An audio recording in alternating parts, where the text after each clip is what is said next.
guys, it's Coach Ro from RocioFlores.com, and today's topic is, what if I hate reading? Well, first of all, you suck. Just kidding.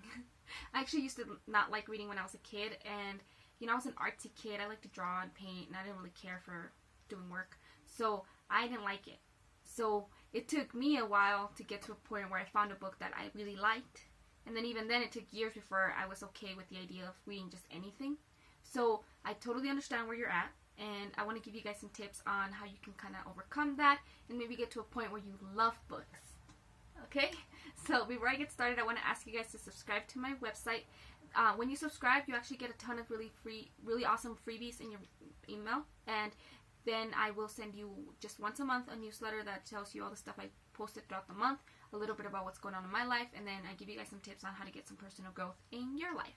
So make sure you get on that list. So let me get started with the first tip being, find something that you're interested in. The first book that I liked, that I remember being like, oh my god, I have to read this, and I stayed up all night reading it. It was something like Little Dollhouse. It had to do with Doll Hospital or something. It had to do with like an old doll, and it wasn't the doll that I was interested in at all. It had to do with the Depression, the Great Depression, and it talked about how people lived back then, and I don't know, I just got really into it, and I was like, oh my god, so people live this way, and this happened, and and I got really into it, and it made me really like the series. So then I read some of the other things in it, and then I remember reading Holes. So if you've seen the movie, the book is really good, and I just liked it. I don't know why. And then, this is like 4th, 5th grade, and I remember reading it like 3 times, and I really liked it. But at that point, I was still on the idea that I only like fiction, and I only like these kind of stories, and I only like this. And so it wasn't until 9th grade that I read a story about a woman who helped this little girl, and it was a non-fiction book. It was a real story, and she read, like, the way she wrote was really complicated. I remember being like, I am having a really hard time reading this, but she just like kept going, and I just kept wanting to understand what she was saying, and kept wanting to know more about the story. And then all of a sudden I just started reading more books like that, and I liked it. And then I went from that to reading books that taught me things about me, and all of a sudden I'm reading, all sorts of stuff, because I fell in love with the idea of understanding other people's ideas. And so you really have to look, you have to search. It's okay if you don't like everything, because sometimes people don't write very well, and sometimes things are boring. So just look first and foremost for a topic that you're interested in, just an idea that you're interested in, and then go from there, and you'll find new stuff. Second tip is to spend time trying to figure out or how to picture what the person is saying. So think of a movie and think about, let's say there's a scene in a movie, right? And you're describing the person's shirt. Something simple. And you're like, they're wearing a pink shirt. It's loose. It looks flowy. And you think of the words that you would use to describe it. Now, if you're reading a book and they are giving you those things, actually try to picture what that would look like in your head.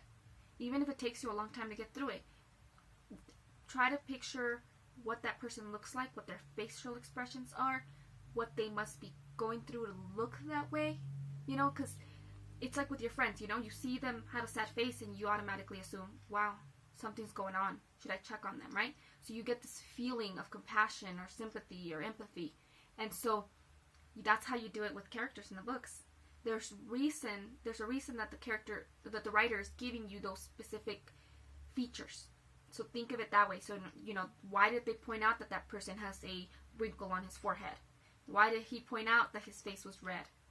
So, because then you start to picture how the person looks, and then you start to understand what that person, the character, is going through.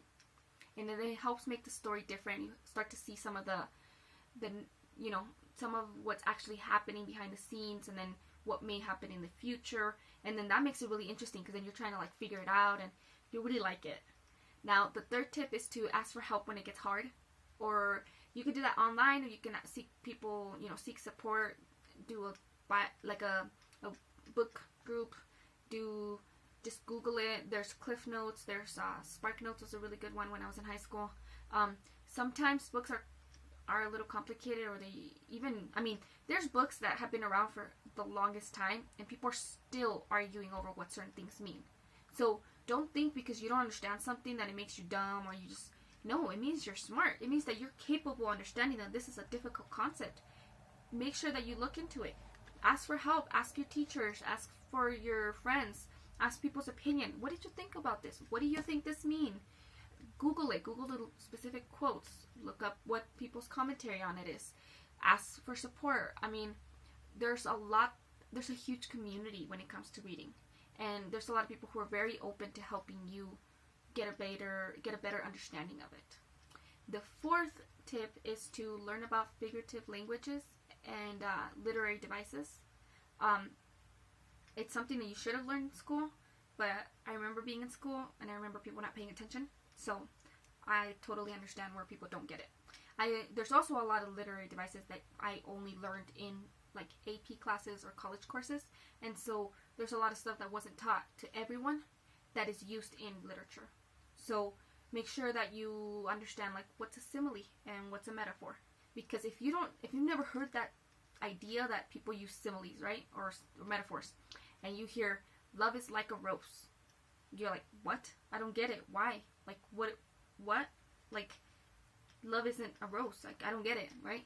So you need to first understand that that's something that people do when they're writing in order for you to understand it when you're reading it. So you just Google literary devices and there's tons. There's like really complicated ones too that you have to be like super smart to even recognize that it's in the writing. Then you're like, oh my god, I wonder if they did it on purpose. And modern readers did, but then you look back and you're like, I wonder if people writing back then did it, or if we just gave a name to what we think they're doing. So just trust me when I say that the smartest people sometimes get it wrong, sometimes read too much into it, and sometimes you can find something completely new and clever that nobody's thought of. So don't let that affect how you read. Number 5 is start small. Start by reading a small novel and then work your way up to bigger things. Start by reading, biography, and then maybe an analysis of a biography, or build on the steps that you take, build on what you learn and you like, and go from there. So like if you start by reading a magazine and that topic seems interesting, and then so you look up a book on it, or you look up an online article, go slowly and then build your way up to more and more complex, or more and more difficult reading, because that's the only way you're going to get there. It's the only way you're going to learn how to do that. The reason that you hate it right now could be because you don't understand the things that people are trying to make you read, or you don't like what they're trying to make you read. That's the last tip I have for you is don't read stuff you don't like. Sometimes people will really try to push it. I mean, if you're in school, sorry, you have to, but ask for help. But in real life, you don't have to read books you don't like. There's a lot of books that have been pushed on me because they're really popular, like the whole vampire stuff and Harry Potter, and there's all those books. I'm just not that into that. So sorry if that makes you not like me, but I like to read different kinds of stuff, and so that's okay. I'm not gonna read it if I don't find interest in it and I don't care about it, and it's just gonna make me annoyed. Maybe it's a great book, but it doesn't mean that I have to be interested in it. Same goes for you. You don't have to like what your friends like, or what people are talking about, or what's popular, or what's selling the best. Just do what, read what you like, and then you go from there. The reading journey will take you along. I hope that these tips help you. Let me repeat them for you. So find something that you're interested in. Spend some time trying to picture what you're reading. Ask for help when it gets hard. Learn about figurative language. Start small, and don't read anything that you don't like. Thank you guys so much for watching this. I hope that first of all, if you don't like reading, you may not like some of the freebies that I give you. So start with those and then go from there. But make sure that you get on my list. Thank you guys so much for watching. I hope you have a wonderful, blessed day. Goodbye.